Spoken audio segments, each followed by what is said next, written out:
প্রহর শেষের আলোয় রাঙা সেদিন চৈত্র মাস, তোমার চোখে দেখেছিলাম আমার সর্বনাশ।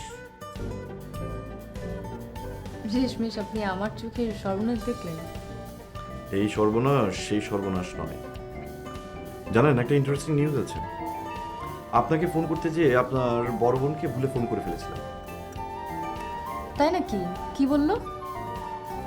তেমন কিছু না, প্রথমে কিছুক্ষণ নিজেকে ভূমিকা বলে চালালো, তারপর বলল কি যেন একটা গোপন কথা আছে, সরাসরি বলতে চায়। লাঞ্চ আওয়ারে যোগাযোগ করে ওনার কাছে যেতে বলেছে। জান, নিশ্চয়ই কোনো কথা আছে। ফোনে বললেই তো পারতো। হয়তো কোনো কারণে বলতে পারছে না। তুমি যাবে নাকি সাথে? না না, তুমি যাও। এই সরি, আমি মানে হঠাৎ করে আপনি থেকে তুমিতে। ভালোই হলো, দেরি হলো না। আপনি ফোন করলে আমাকে জানিও। আর হাতে অনেক কাজ আছে, দেখি যেতে পারলে যাব। এখন কি করছো? বললাম না, একটু ব্যস্ত আছি।